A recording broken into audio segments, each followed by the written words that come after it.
Antonio Cachet, bonsoir. La Golden Bridge automatique est une des grandes nouveautés de la foire de Bâle. Est-ce que vous pourriez nous parler un peu de cette nouveauté Corum qui va un peu révolutionner la montre automatique? Avec grand plaisir, oui, effectivement, quelque chose de très novateur.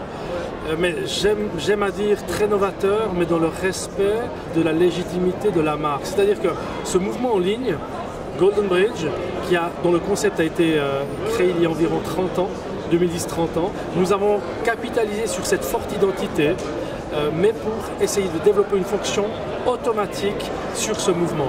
Et le résultat est tout à fait spectaculaire. Nous avons une masse en platine qui est tel un chariot posé sur ce mouvement en ligne, et ce va-et-vient de cette masse en platine permet de remonter le barillet et de faire que cette montre est automatique. Donc ce qui est spectaculaire, c'est que dans les codes de ce mouvement Golden Bridge, nous avons créé une fonction automatique vraiment respectant cette légitimité historique.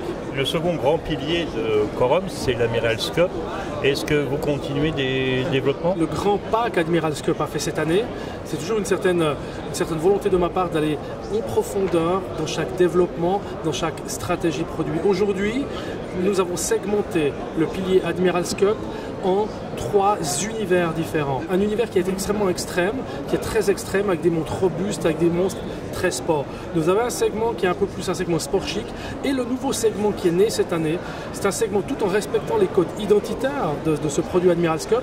Nous avons une montre beaucoup plus élégante, une montre beaucoup plus calme, et c'est extraordinaire parce que nous avons cette identité produit qui est reconnaissable sur les 3 segments, mais qui offre véritablement un produit à un client final différent. Vous avez comme ambassadeur Perron, qui est un des plus grands navigateurs français. Est-ce que vous pouvez nous parler un petit peu des projets que vous pourriez avoir avec lui, particulièrement sur l'America's Cup? Loïc est quelqu'un que j'apprécie beaucoup. Loïc est un ami avant tout. Loïc, ça fait plus de 2 ans que nous avons une relation extrêmement forte. C'est l'ambassadeur de la marque.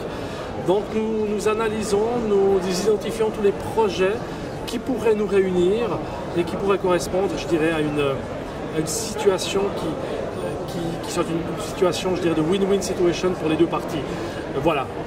Et vous continuez les régates sur le lac et les compétitions? Alors absolument. Donc nous, cette année 2011, le bateau de Nicolas Grange, donc le Ocalis Corum, nous devenons quasiment sponsor unique de ce bateau. Donc nous allons capitaliser énormément sur ce bateau. Il y aura aussi des régates en France, c'est quelque chose de nouveau. Ça n'était pas le cas l'année précédente. Nous continuons effectivement à sponsoriser, qui est notre légitimité. La voile est notre légitimité. Il n'y aura pas d'autres sponsoring, il n'y aura pas d'opportunisme chez Corum. S'il y a sponsoring, ce sera vraiment en lien avec l'histoire de la marque, donc la voile. Merci.